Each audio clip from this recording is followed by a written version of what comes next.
We got Joe, Trigger Joe Britson. All right, let's go. To try to get a matchup with a gun. Oh, goes the roof. Francis is gunner. Well, this is just a fist. When I start throwing it around, I can leave one hell of a mess. Let's dance. Multiple occasions. Wow, it looks like they're going to swing to the very end. And he wasn't kidding. Wow. It's very rare. What a finish. Another one. Really poses the question, what do you want to do? Do you want to take a chance and risk getting knocked out? Oh my God! Oh my God. Trying to take care of business, trying to get to goal. It's a knockout. Oh my It's a God. Knockout. And it's closing in, trying to finish it, and it's over! Because I'm going to take this foot and I'm going to whop you on that side of your face.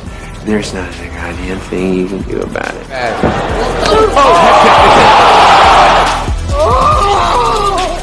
Buck is brought to you by Modelo. I killed it!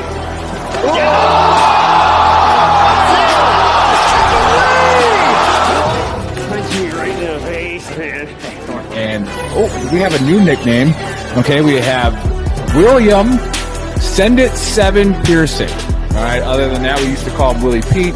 We used to call him the Mad Russian. For his opponent to be quicker on the catch.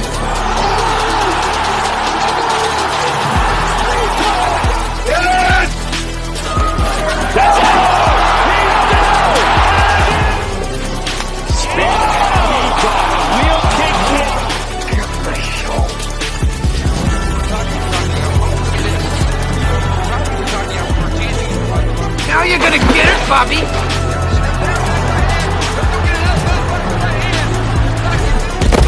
I think you've had enough.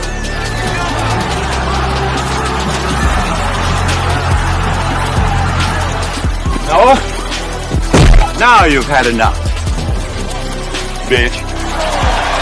Wow. How good is this? Finish him!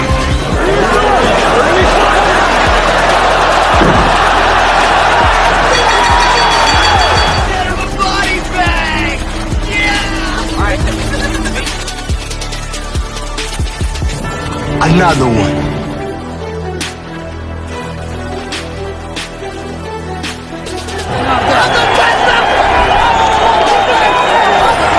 Everybody gets triggered. It's just if you become a pansy. That's in the book of Earl. I'm not surprised, motherfuckers. You called down the thunder, well now you got it. Gotta be very careful.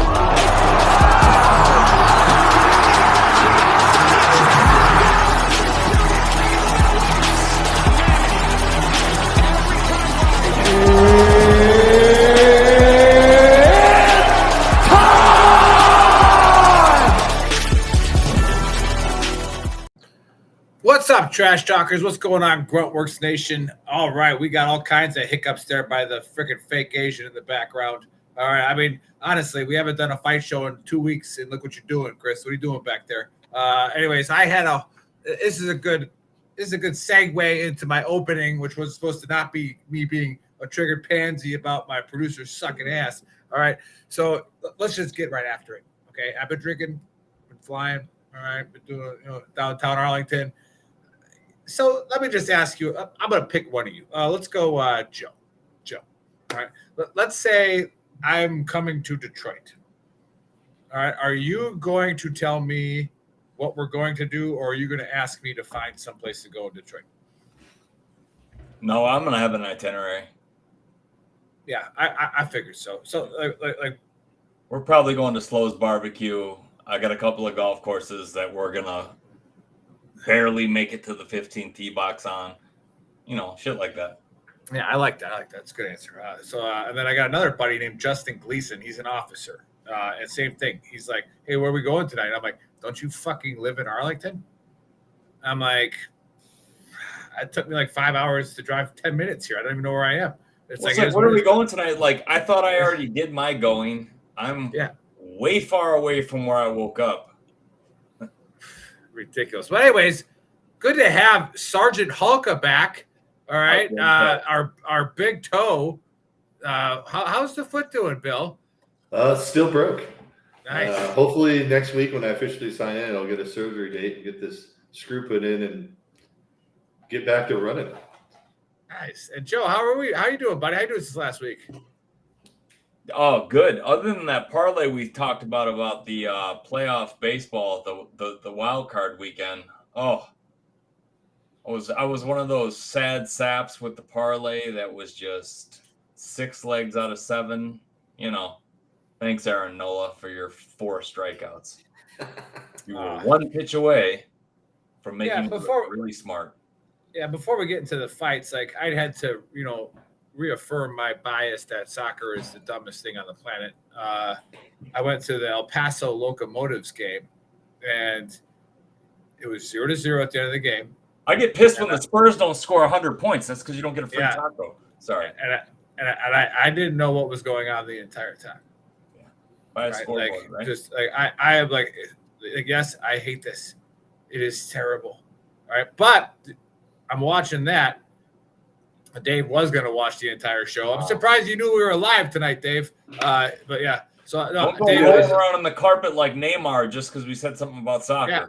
Yeah. When's the last time Mbappe came to El Paso? Okay, like I don't know, but I'm sitting there like, when am I going to get excited about anything? There's nothing going on here. However, we were watching the game, the Brewer game, and they lost. I'm like, I just need one more strikeout from the guy with the highest strikeout ratio as a starter in Major League Baseball this year in the next 2 innings, and I win a lot of money. Nope, didn't get one. Okay, well, this will trigger Joe right away because, like I said, I'm the big Earl. All right, I'm here. For those of you watching for the first time, I'm the host. Pay no fucking attention to what I'm going to say for the next 25 minutes. But when we get into the NFL, based off the last 4 weeks, you should pay 100% attention to what I'm saying because I have been on a fucking heater. All right. I haven't been perfect every week, but oh man, like I've hit 4 or 5 of my locks 3 weeks in a row, and I hit 2 or 3 of my upsets every week so far. So it's pretty insane how I'm just gonna say how good I am. But anyways, I don't know if we want to call him Senate 7 anymore. I think we should call him VTT Sergeant Hulka. All right. Sergeant Hulka. Sergeant Hulka, are we done? VTT's or just VTT's big toe. But we got again. I was gonna hate this. We got the champ right now. We don't get the rest to call him the champ because it's not a pay-per-view yet.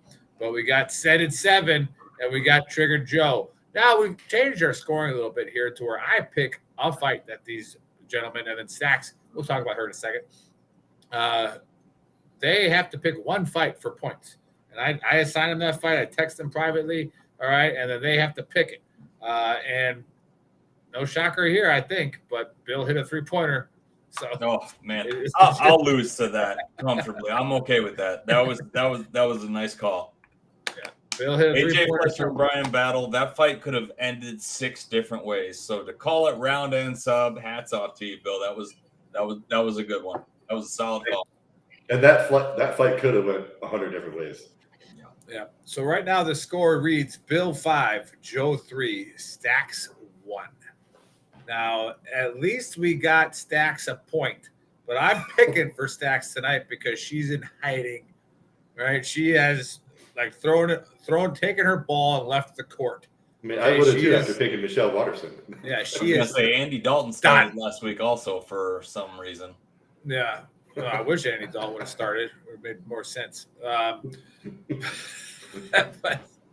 yeah, so Stacks, apparently she got 4 flat tires. She's got a headache. Not sure what she's doing. She's got to work. Who knows? She's writing a country song. Yeah, but what we do know is that she is not doing very well in the point total, and that's why she's not showing up. And we get it, Stacks, but we still love you. We hope that you come back to the show, maybe make a comeback. However, she has given me the authority to pick for her on her fight. So, good luck on that one. Which means she just fucking threw the keys out the window, Bill, and let you take the wheel. Yeah. Well, let's get into it. Now, we didn't tell the producer this beforehand, but Joe is going to pick the main event. Not the main, well, the main event of the undercard. Okay, that is going to be Joe's pick. All right, so Joe gets to pick that one, and it's my favorite fighter. All right, Cute Labia. All right, against Linz. So Surprised that's not the one you gave yourself. Yeah, I should have, because it's easy. Cute Labia by knockout first round. All right, it's pretty simple. But no, Joe, this is your fight for points. Now, those of you paying attention, again, these guys are really, really good, and they're going to give you who's going to win, the round it's going to happen in, and the type of finish. So just pay attention and put your money on it, and we'll talk about how to bet on it after the parlays are done. So, Joe, who do you got? Man, this is it's a brutal call. It really is, because ability wise, I got Cutelaba all day long. But there's one thing I can lock up for you, and I'm 100% sure it's going to happen. Ian Cutelaba is going to do something stupid. He always does. But I'm gonna roll with my gut on this one.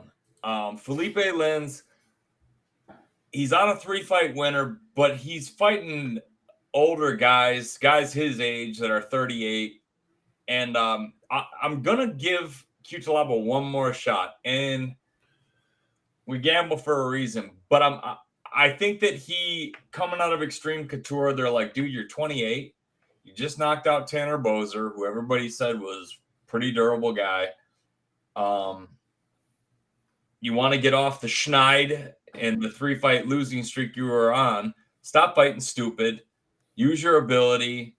And I think if he does that, because he's actually a very underrated wrestler, I think if he does that and maybe puts Linz on his back once or twice, that he can catch him. Linz has been knocked out 4 times. None of them recently. I know he's the PFL winner and he won that $1 million, but this guy lost a decision to Andrei Arlovsky 3 years ago, which would put Arlovsky at 41. So he's not really a very exciting fighter. It's pretty boring, to be honest with you. And Cutelaba, I know against Johnny Walker, did something stupid, got tapped out. But I'm looking at like the win against Devin Clark. Big guy, like Linz is. And he absolutely fought a good fight and won convincingly, 30-26 on one card. So the separator here is going to be how the fight finishes. I'm going to go ahead and say Cutelaba goes in there and gets the job done and wins by first round knockout. It's not going to be in the first 60 seconds. I think he gets his takedowns. But I tell you right now, if you're betting, this fight goes out of the first round, and it looks like Cutelaba shot the gas tank, bet Felipe Linz live, because that's the type of fighter he is. So this fight could go either way. I'm going to go with my gut. I'm going to go with Cutelaba going out there at 28 years old, coming off a good victory, getting another one against a guy who's on the way out at 38. So I'm going to go ahead and say Cutelaba first round knockout. There you have it, fight fans. The labia by knockout. All right, let's get right into the main card. All right, let's get right after it. So let's go, Muffin Fingers. You've been slacking today. Get after it. Here we go. Now this gets the Big Earl's pick here. All right, I got to take this somewhat seriously because I'm playing for points. Okay, so I got Alexander Hernandez at 14-6 versus Bill Alego, 17-7. Algeo. Yeah, it's Alego. Well, put the G before the E. Well, that's because of how I wanted to pick it. Okay. All right. So Alego, my waffle strike. All right. Lego, my ego. That's all I could see when I saw this guy's name. Lego, my ego. So I'm going to go Bill, all right, by waffle submission in the second round. So I'm going Algeo, submission, second round. I'm going to let the current points leader break this fight down for the real bettors. Bill, what say you? So looking at the less odds on this one, Algeo was a -102, Hernandez is -118. Believe it or not, Nick, I kind of like your pick on this one. If you look at Hernandez's losses, He's been submitted before. He's got TKO before, and Algeo has just fought the better people so far. However, Hernandez he's kind of a nasty little wrestler, but he sometimes he throws these real wild punches, and he gets caught. So it depends on which Hernandez is showing up. I actually like Algeo by submission in the second round on this one. I think Hernandez might slip up again, kind of like Joe talked about cute lady. Sometimes he just does stupid shit. I think Hernandez is going to slip up, and Algeo is going to get on his back and do a rear naked choke on this one. So, yeah, I like Algeo submission second round. Very nice. Oh, the big girl put the thought into that one. All right, Joe, what say you on this one? Man, I got this fight either 2-0 Alexander or 1-1 going into the third, and then I think Alexander gasses. And he's been known to gas. And if you look at these guys on the screen, Alexander is built to fight. I mean, the guy is pure muscle, but he's not fought to it. He fights to the level of his competition. And Bill Algeo, they call him Senor Perfecto for a reason. He does everything correctly. And he's grimy. He likes to get into those nasty, there's blood flowing, we're breathing heavy, and somebody is going to fall. Third round wars. And I see Hernandez tailing off at the end of the fight. And I think Bill Algeo actually finishes him in the third round. And it's more of a up against the fence. He lands a couple of knees up the middle, and Hernandez crumples and ground and pound while Algeo's standing over him, and they break it up. So I think third round TKO by Bill Algeo. Very nice. Very nice. Okay. Well, the big Earl's got his pick in. Now, before we go to the next ones, there's a little QR code up there. Go to that QR code, scan it, or go to shop.veterantrashtalk.com. Put in the code VTTGW, which was actually used yesterday. That was amazing. All right. Somebody actually used that code. All right. So go in there, get yourself a little discount, get that Quit Being a Trigger Pansy shirt. All right. Bill's wearing the VTT shirt. And then Joe's got the original on. All right. With the dumpster fire. That's what this always is. So go after and get that. And then, of course, up in the other corner is the 10th Mountain Whiskey. Go there, put in the code VTT and get a discount. And then you'll be just as smart as the big Earl drinking the 10th Mountain Bourbon.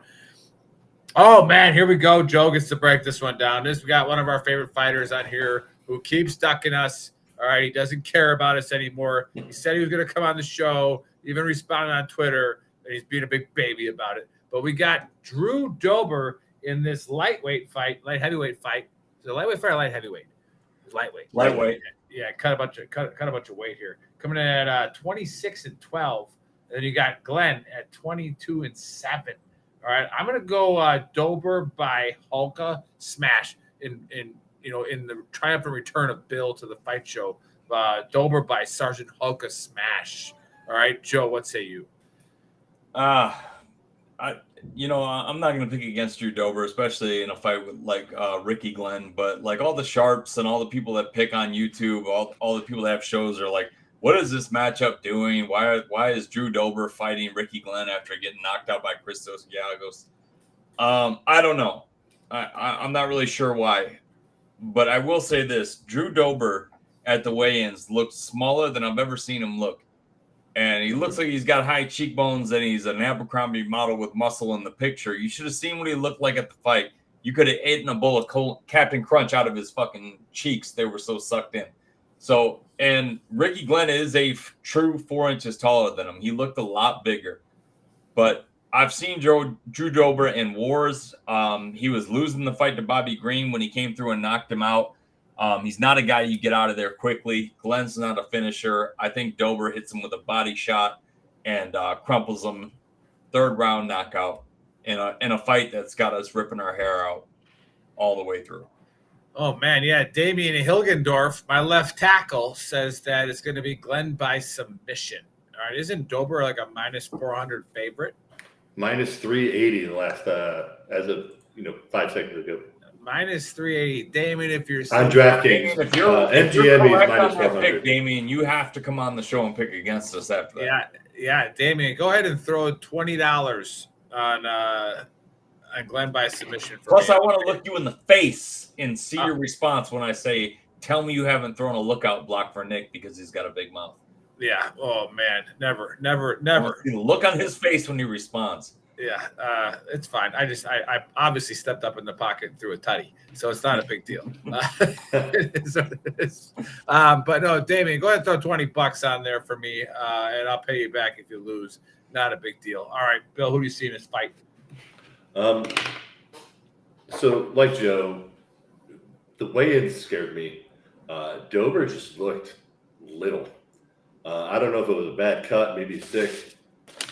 It could be a ploy, and he's going to plus up with weird shakes and IVs tonight. I mean, who knows? Even though there's rules against using IVs, this goes to the fight. But anyway, I like Dober in this one. Dober likes those really bad brawls, and he's nasty body shots. Dober will get in tight and just start smoking your liver and ribs. I like Dober to finish this one. I think it's going to be a little bit later. I think he needs to suck Len into one of those nasty battles. I got Dober by finish, early third round. Yeah, same as me. And Ricky Glenn looks like he's got a very soy diet midsection. There's definitely some soy in his diet. I don't think he's soy boy action. He's got a what's it called, a gluten allergy. Is that the problem is? So yeah. Not a lot of, you can't go to Rangers School with a gluten allergy, but you can fight in the UFC. It is what it is. Hey, what anybody got their computer up? What is the odds on Glenn by submission? It's up there. Hang on. It's got to be over at plus 1,000, isn't it? If I don't, probably. Yeah. Well, to actually finish it. Damien, I expect a Venmo for $2,000. All right, when that hits. Glenn by submission is a plus 1,800. Oh, I like that. Yeah, Damien, that's go ahead. My bookie. Yes. Yeah. Damien, go ahead and throw 20 on there, and let me get that paycheck real quick. As soon as you send it to me. All right, let's get to the points leader. All right, not the champ yet, Joe, so don't get triggered. All right, he's just the points leader because he hit a three-pointer when you're sitting there doing layups. All right. He's got another tough one to pick. Yeah. Well, he went three. He got a three-pointer on the last tough one. All right, so this one is no different. All right, we got a welterweight fight. When I texted Bill his fight, he goes, "Shit." We got Morono. Yep, Morono. Alex. All right, at 23-8 versus Joaquin Buckley, coming in at 16-6. Now I don't understand what Bill was all upset about because anybody named Joaquin, all right, is who you pick. All right, so I'm going Joaquin by the Everlasting Life Badge KO. All right, if anybody knows what reference that is, come at me. What is the Everlasting Life Badge with Joaquin reference? All right, first round. If you're in the chat thread, if you know what I'm talking about, you get a shirt in the next 20 seconds. All right, Bill, the points leader, what say you? No, I still don't want to pick this fight. So, like Nick said earlier, he said, "Hey, you got Morono Buckley." My response was, "Damn it, I did not want to pick this fight." Morono is hard to finish. I mean, he's been finished, but he just fights super awkward. He's just an odd guy to watch, and so I know he's an odd guy to fight. But he has been knocked out before. I think Kalen Williams knocked him out, but it's taken the big strikers. Buckley, what worries me is he comes in hard and fast. So he's going to throw some wild head kicks. Yes, Nick was in a gay porn that called that one time. He's going to throw some wild, flying knees. He's going to throw some crazy head kicks. Do I think he can last 3 rounds with Morono fighting super awkward? No. I hate this fight. I'm going to go. I'm still going back and forth. You know what? Screw it. I'm going Morono by decision on this one. Yeah, it's okay, Nice. Bill. It's okay. I'm with you. I'm with him. I agree. I just don't think Buckley is going to last 3 rounds fighting. I think Morono's the perfect guy for Buckley. He's a super awkward striker that's not going to get in one of these weird brawls with him early. And Buckley's going to have to take a while to figure him out. And I think Morono just pulls off a points game on him. So I'm going to ask Morono by decision. Nice. So obviously none of you guys have seen the Book of Life, all right, with Joaquin. But that's where he gets the medal for everlasting life. All right, Joe, what say you? Yeah, I think there's a huge discrepancy in the ground games here. It's a hard word to spell, Joe. You sure you got that one? I can't spell it. I don't ever use that word. No, see, I just say it into my microphone, and then Grammarly does the brain work for me. Yeah. Crep. Is it crep? Yeah. Yeah. I went back and forth on this fight because, I mean, you immediately with Joaquin Buckley think of his explosiveness and how hard he hits, and you got the spinning back kick, and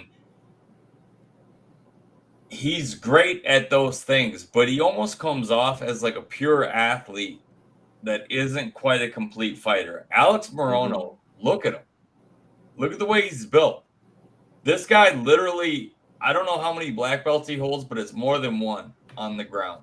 And he literally said, I got bored with grappling, and I just thought I should stand and bang the way God intended. Said that on the microphone after a fight. I like the way he's got that dog in him, and, you know, he'll take a fight anywhere. And it was Ponzinibbio that last KO'd him, but he was winning that fight. If he survived, 100%. He just he got caught with a perfect right hand.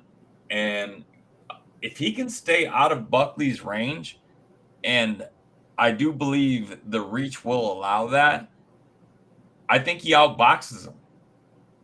Kickboxing, I like Buckley's kicks, but I think as far as the hands go, I think Morono is going to be able to connect, and he's got a nasty jab that all of a sudden you don't know it, and he's landed 20 significant strikes. And, you know, that can throw a guy off their game. So I've seen Morono in there with some of the better guys, and he doesn't break mentally. I don't know if Buckley's going to be able to handle that when he doesn't just steamroll this guy, because Morono's not going to lay down for him. So, and Morono, believe it or not, looking at him, has cardio for days. Buckley does not. So if this thing is a round apiece going into the third, I really like my pick. But I'm going to go ahead and say Alex Morono finishes Joaquin Buckley, who's been knocked out. He actually cost me a bet. I've seen it happen. I think he finishes them in the third round, but it's after they go to the ground, and Buckley has no clue what to do against a third-degree black belt. And I think Morono wins by submission here. And that's a big plus money bet on FanDuel, because he's also my DraftKings sleeper. So nice. Yeah. Cody Moore says whoever wins has to smoke a brisket and mail it to a fan. You know, smoked brisket doesn't travel as well as one would think. Yeah, like if you don't want me to smoke a brisket and send it to you, because I got no fucking idea how to do that. From the smoker to my stomach, good. From me to Texas, not good. I'll probably just buy it from Rudy's and send it to you. That's about all I got for you. Oh, all right. Let's get after it, folks. We're at the co-main, and it's a middleweight fight. We got Joe Pyfer, all right, versus Abdul Razak Al Hassan. Okay, and you got Piper coming in at 11-2, and you got Al Hassan coming in at 12-5. I, the big girl, the genius of this show, all right, I did a lot of study into this, and I'm gonna go with Abdul by blood diamond choke in the first round. All right, because he's from Ghana. Get it? All right. Bill, what say you? I definitely don't have that. I have Pyfer by fucking murder, to be honest with you. You've never been to Ghana. You've never been to Ghana. So I have not. yeah, so there you go. But Pfeiffer is a straight up animal. He had a crazy loss in the Dana White Contender Series where his elbow just got injured. He just came down weird on it. And he has just been steamrolling people since then. I think he's the next big guy they're building up to maybe, go on against a Shemaev or what's his face, Bo Nickel eventually. He's not there yet. But I got Pfeiffer all day. He's a mind, depending on which you bet MGM or whatever you're going FanDuel, you're between a minus 360 and about a minus 450 favorite on this one. I agree with that all day. I got Pfeiffer by finish. I'll go with a TKO second round. Very nice. Very nice. Joe, what say you? Yeah. The thing I like about Pfeiffer is, Nick references Al Hassan being from Ghana. And I know that the toughness comes from, living in poverty and having nothing and having to fight for what you got. But Joe Pfeiffer won his fight on the Contender Series and somehow had a conversation with Dana White after the fight.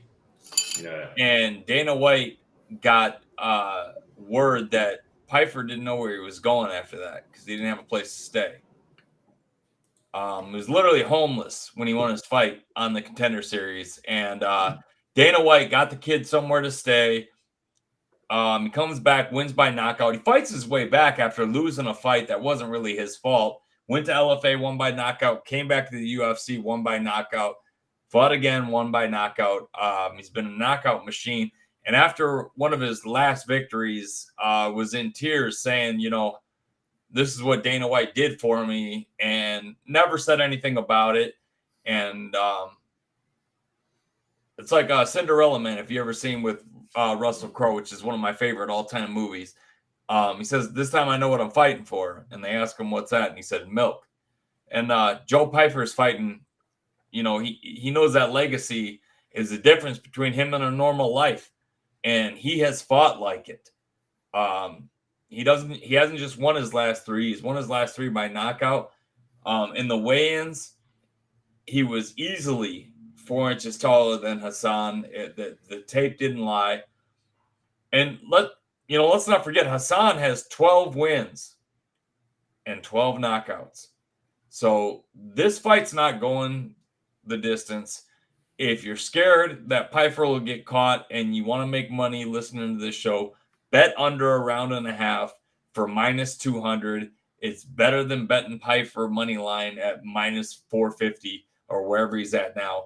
I've got Pfeiffer by first round knockout. I think that's where it's going to go down. His boxing on the inside is vicious. And Hassan has been known to leave himself open, and he has been KO'd via Chaos Williams. If it goes to the ground, Hassan has nothing there. He is not going to be able to defend the submissions, and Pfeiffer has a decent submission game. So I like under a round and a half to play the bet safe, but I got Joe Pfeiffer by first round knockout. Awesome. Hey, and before we get to the main event, all right, remember those of you watching on all of our platforms, thank you for watching Twitter, Instagram. I don't think we're sharing Instagram, but we got Gruntworks, we got VTT's Big Earl is getting shared on, and everywhere else. Thank you for watching, and we are going to start advertising again, so that's going to be a lot of fun, picking up the viewership again. But we know a lot of you listen to our audio, and a lot of you watch this later for your betting advice. So hey, appreciate everything. Again, go to that QR code up there, put in the code VTTGW, get yourself a Trigger Pansy shirt. And then go to 10thmountainwhiskey.com, put in the code VTT, get a discount. They've been partners with us for about 3 years now. Absolutely love Ryan and what they're doing out there. So good stuff with that. All right, the main event. We got a lightweight fight, and we got Dawson by the first name of Grant. All right, and then we got Bobby fucking Green. All right, Bobby fucking Green coming at 30-14, and Dawson at 20, 1-1. All right. I'm not even going to pick this one because everybody who's watched our show more than once knows where I'm going with Bobby fucking Green. And that's nowhere in the dumps. All right. Joe, what say you? Yeah. After this weigh-in, I see it like another, let me grab the bag, like the Islam fight, for Bobby Green. And somehow him and Drew Dober always end up in the same place. Even when I watched Volk and Ortega fight, they were in the crowd sitting damn near next to each other. But he, not with Grant Dawson, not at this point in his career. He's not going to be able to. Yes, he's got good defensive wrestling for a guy with his experience, and yes, he can outpoint you in the strikes. And I see him maybe stealing around here or there, but he's not going to win 2 or 3. And I think somewhere in about the 3rd round, the gas tank is going to start becoming an issue. And I got Grant Dawson winning by 4th round submission. And I think he's going to rustle Bobby Green's ears off. Very nice. Very nice. All right, Bill, what say you? Honestly, exactly the same. Dawson has been on an absolute tear with people lately. And Bobby Green has got cardio that's great against like the Physiads for 3 rounds.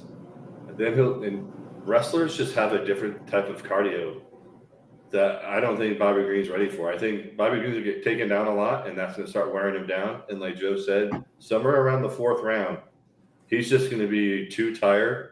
Dawson's going to sink a submission on him. I think, what's he got? 13 submissions, 4 KOs out of his finishes. I mean, Dawson is an absolute monster on the ground. I don't think Bobby Green's ready for it. So I'm honestly with Joe in this one. I got like a 4th round submission by Grant Dawson. And Dawson's also one of my locks. Awesome. All right. So speaking of locks, this is where if you've one of the 3 viewers on each platform that are watching, and again, it is election time, so they put us veteran organizations at the bottom of the algorithm. So please help us out. Give us a share. Give us a like. Go follow us on YouTube because they shadow ban the shit out of us. But all right. Speaking of locks, this is the best part of the show. This is where we make the money. All right. Now listen, this is how the big Earl bets. Same way I bet on my NFL picks. I put about 25 to 50 bucks on a lock. All right. Like that's what I do. I put them on every lock. So last week I put 25 and thankfully my $50 ones all hit.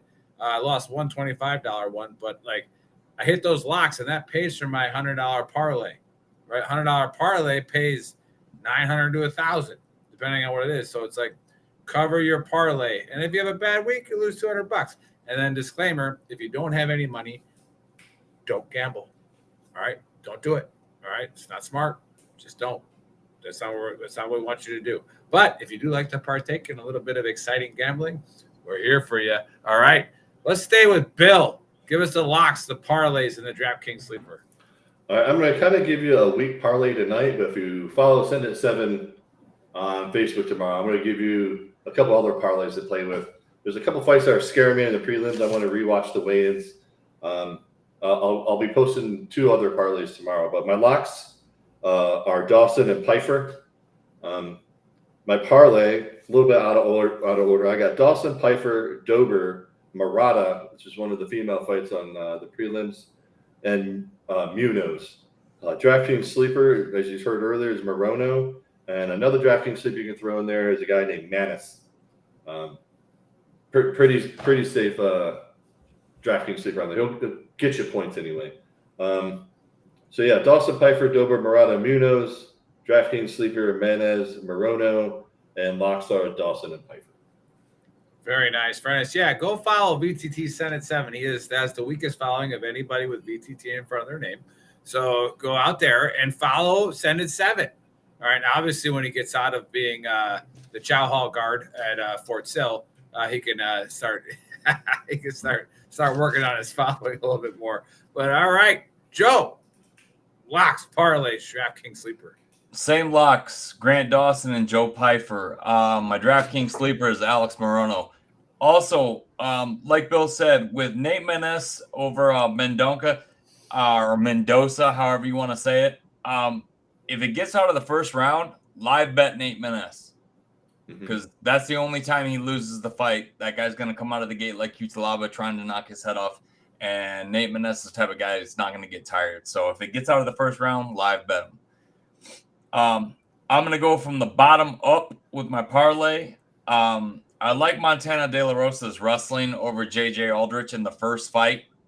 And she's only a minus 140 favorite. So take her money line. Then Karolina Kowalczyk and Diana Belbita to go to the cards. Neither one of these girls. One's an Instagram model, one's 40. For sure. They're both 115 pounds. They took pictures smiling together in the weigh-ins. It's going to go to the decision. So we got De La Rosa and Karolina Kowalczyk and Diana Belbita to go the distance. Then I like Alexander Hernandez and Bill Algeo to actually go over 2.5 rounds. I don't know why. That's just they're both. Bill Algeo's not a big finisher, and he's tough to finish. So usually when he dominates a fight like that, it goes into the third round. Then I got Drew Dober, Joe Pyfer, and Grant Dawson. Very nice. Very nice. There you have it, fight fans. Okay. Remember, don't put all your money on the parlay. All right, put money on the locks. And here, the locks don't pay that well. What are the odds on Dawson and Pyfer? Like minus 400-ish, depending on which betting platform. 450 for Dawson, 400 for Pyfer. Right. So there you go. If you only have $200 to bet, this is one of those weekends where you just put, let's say you have 200 that you want to bet. All right, then put 60 and 60 on those two guys. Right, and then put 80 on a parlay. Right, you're probably, if you lose both of those, you probably whatever, but you probably make it back. All right, a little bit here and there. So just figure that out. Do the math. All right, yourself, and you'll get it. All right, now we get into the big Earl's picks. All right, and I have been making you motherfuckers money if you've been paying attention. All right, so. And I know my bookie account, which I started using again, Bill, because mine pays out actually.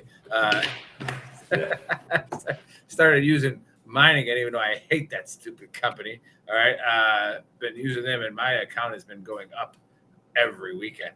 So let's freaking go. Do we want to talk about the Thursday night game? We can talk about it. We can talk about it because the Bears. We never got to talk about it. Well, I was high on them last week, right? They're starting to come together a little bit, right? And I was like, the Bears are going to destroy Denver, and they were underdogs, right? And they were destroying Denver by a score of 28-7, yeah. And then Chicago happened.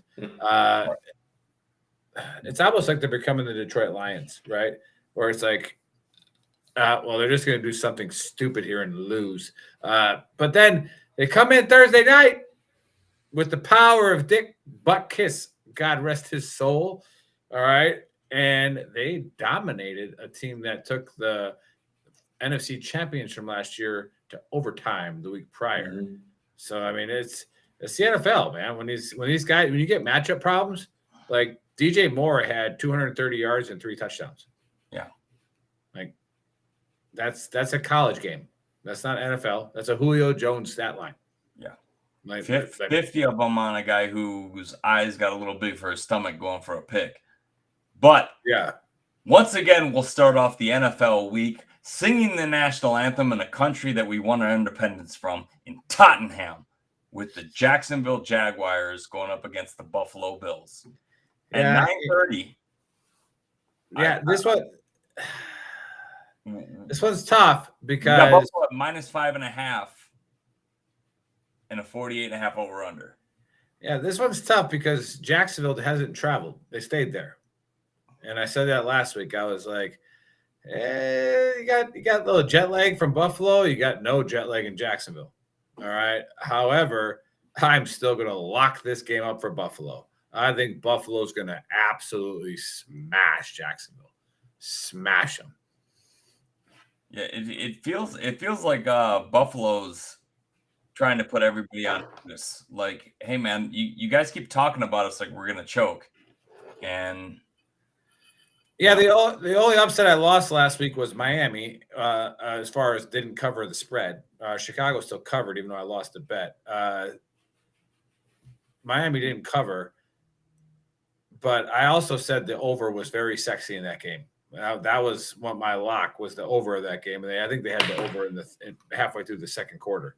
So all right. It's like, I'm not sure if you got what I got, but we got Baltimore rolling into Pittsburgh. Pittsburgh is a +4 dog at home with a 38 over under. yeah, this on watch the injury report.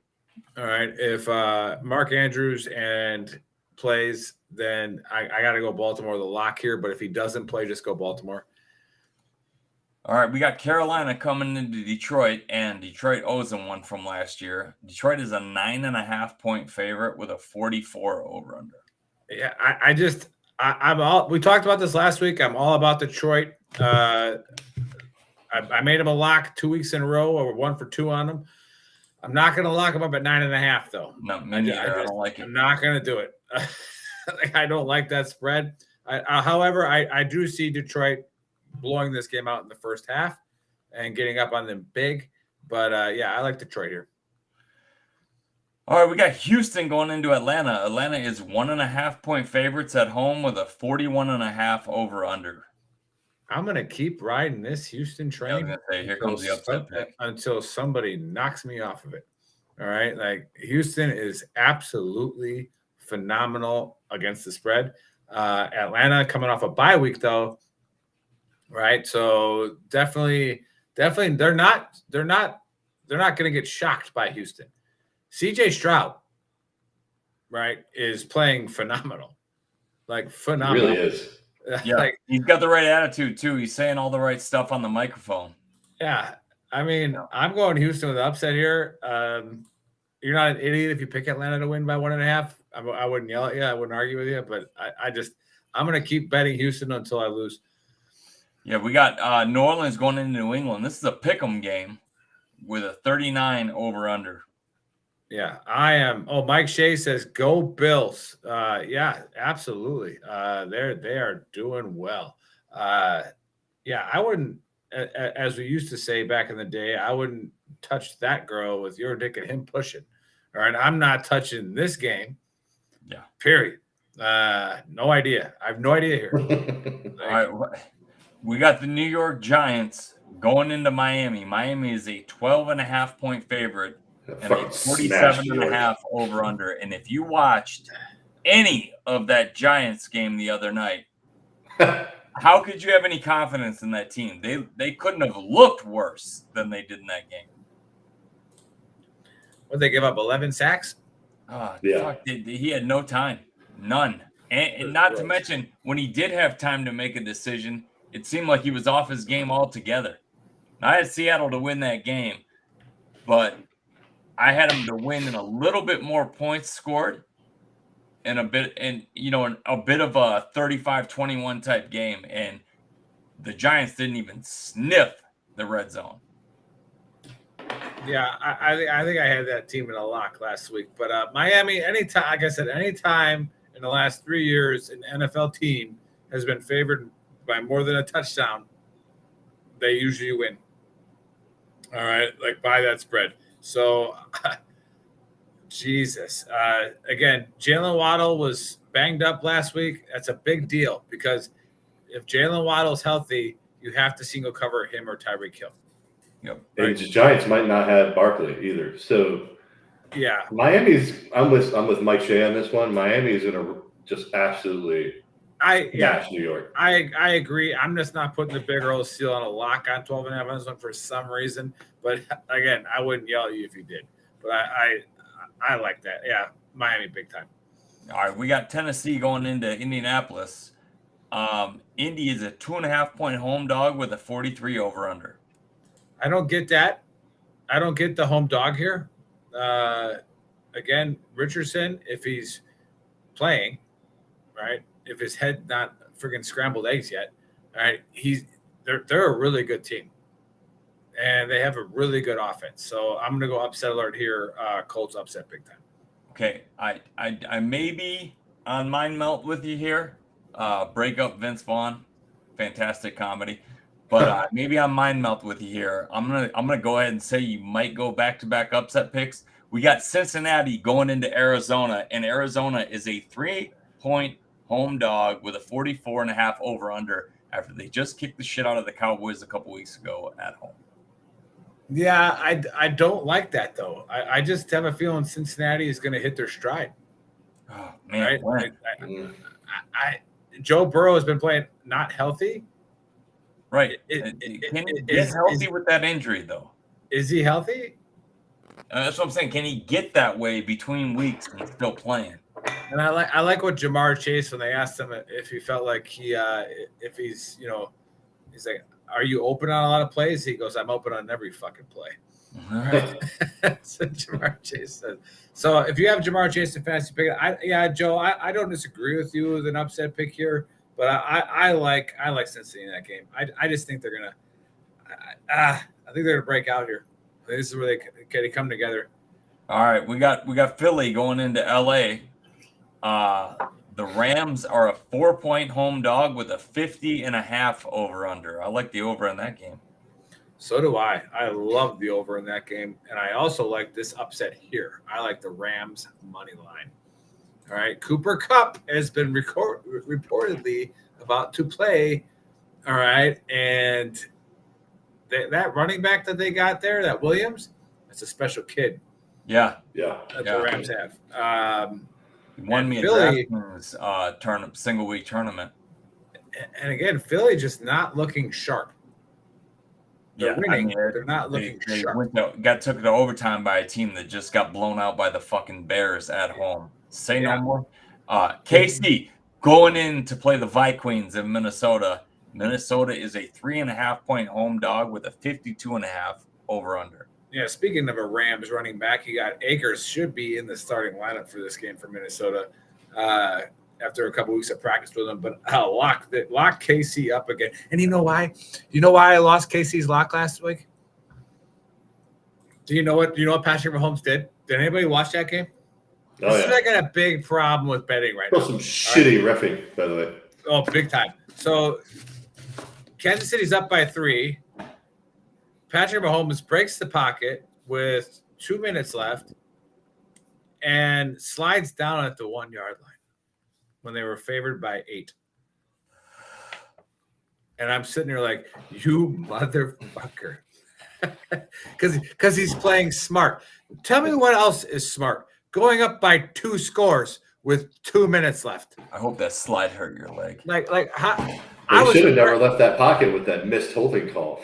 I was praying for a fumbled snap, like just fumbled snap, something. Because this whole sliding down and not scoring, I get it when, for sure you can take knees and it's over because you're up by 7 and you don't want somebody to come back and tie you. But there's literally 0 damage in going up by 2 scores, none. Now you're up by 2 scores. But anyways, it cost me a lot of money. Not happy about it, Patrick.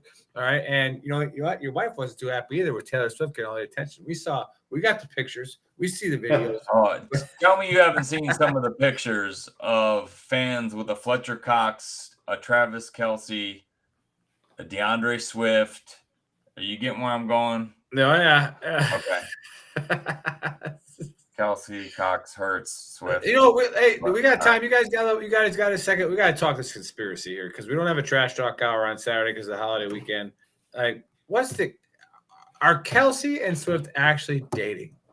No. I got to go with Bill because I've seen their podcast, Jason and Travis Kelce, which is a phenomenal podcast. It's fucking hysterical. And they don't really mention every time they talk about Trav, they talk about him like he's single, or Uncle Travie is what Jason Kelce's kids call him. They don't really talk about him like he's in a relationship. So I mean, the NFL has the corner of the sports market besides in the United States, besides soccer for the world, but NFL has the market in the United States. Did And you see how much sales on Kelsey jerseys went up? Up 400%. Yeah. Yeah, Taylor Swift has Kanye West type reach with a different, bigger than Kanye. Just a different demographic. Taylor Swift's like Michael Jackson level. Yeah. Right? Like stupid level. Here's Roger Goodell giving both of them a phone call. Hey guys, Taylor, you got a movie coming out. You don't need a lot of help promoting it, but you will make an extra couple million if some guys go and watch it. So let's promote you in the NFL. And then you can, who can we put with you that's marketable? I mean, it's working. Yeah, it's working. These guys, these marketers, are a Super Bowl halftime performance coming from Taylor Swift. Not this one. She turned it down. She's too big for that. That's 10 years from now. What do they got? Is it Usher doing it this year? Yeah, it's Usher this year. Yeah, exactly. Wow, that's what I call Music 38. I'm a big fan. I'm a big fan of the Usher. But yeah, lock up KC here. I have a feeling that they're just going to – I think they're going to score. I think they're going to score down by 3. They're going to score a touchdown in the fourth quarter to go win by 4. Okay, we got the Jets going into Denver in the Who Gives a Shit Bowl. Denver is 2.5-point home favorites with a 43.5 over-under. Yeah, if somebody puts a gun to your head, I actually take the Jets here. If somebody puts a gun to your head, but take the under in this game. All right, we got the game that's gonna probably break the internet on Monday. Prime time. We got the Dallas Cowboys going up against the San Francisco 49ers in the Whose Balls Are Bigger Bowl. Can't wait. Right now, the Niners are a 3.5-point favorite at home with a 45 over-under. Can't wait. We'll wait for Muffin Fingers to figure this thing out on the screen here. But this is another lock. Okay, until the 49ers plane crashes, I don't wish that juju. I'm knocking on wood. Until there becomes like a hamstring disease or like an ACL disease to that team, I don't know how they lose. I don't. Like, you think you draft George Kittle in fantasy because he's a great tight end, but he doesn't even have to run a route. Like, he doesn't have to. He just has to block for this guy named Christian McCaffrey. All right. And then, oh, by the way, if Christian McCaffrey somehow doesn't break 7 tackles, you just throw the ball at the Debo. Right? And then, oh, by the way. And by the way, if he's covered. Then you got Brandon Ayuk. Like there is literally not a team on the planet right now that has enough defenders to stop this team. And the NFL is always about matchups. Always. And they've got enough of a defense to slow Dallas down. And all it takes is them to slow you down a few drives, and you can't beat them. And we'll go down memory lane like we were talking about last week, Joe, about how the Packer fans get mad at the Packers defensive coordinator, Joe Barry, because Rasul Douglas was getting beat, and he was getting beat bad.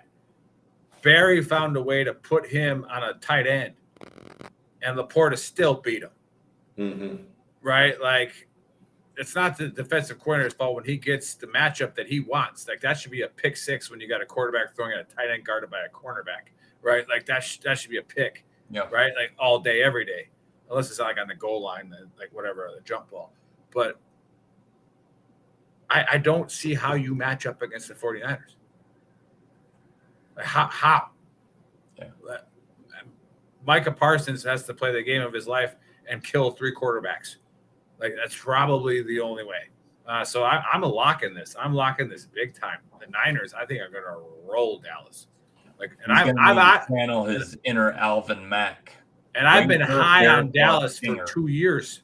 All right, I've been high on that, making a lot of money on Dallas for 2 years because America hates them. So the line's always good for you. 49ers going to freaking smash them. 100%. Yeah, we got Monday night. We got Green Bay taking a trip to a place that looks nothing like where they play and going up against the Las Vegas Raiders, who are 1.5-point home favorite with a 44.5 over under. Interesting. I don't get that line. I don't want to sound like a homer here, but I gotta go Green Bay with an upset. Like, yeah, I would not be picking Las Vegas to beat them straight up. If you're giving them a 1.5, I'll take Green Bay money line on that. Now, obviously, the Packers have had a quarter of every game where they only get maybe half a yard. So I don't know how you fix that, but they get like 250 yards the rest of the game. So whatever they break that spell, I don't know what that's all about. But I don't see how as an objective football fan, I don't see how the Packers lose this game. I just don't see it. So, anyways, yeah, my locks for the week are Buffalo at -5.5, KC at -3.5, and the Niners at -3.5. My upset picks are the Colts and the Rams and the Packers and Houston. I'm riding that Houston train, baby. Like, that's again, put $5 on every upset money line. All right. And then put a $20 parlay together on all of them. Whatever. I don't know. But that's a waste of money in my opinion, but just do it. That's what I do. The locks, man, put 25 on every lock. My $50 bets are going to be I'm going to put 50 on the Niners, and I'm going to put 50 on the Chiefs. I'm going to put 25 on Buffalo as far as my locks, and then I'll parlay those for probably about $45-50 on all three of those together. So you don't have a Miami lock, huh? I don't want to. Like I just don't. Injury report. If Waddle's playing, then yes, because you can double. You can over the top cover Tyreek Hill if Waddle's not playing, and that really slows him down. That's true.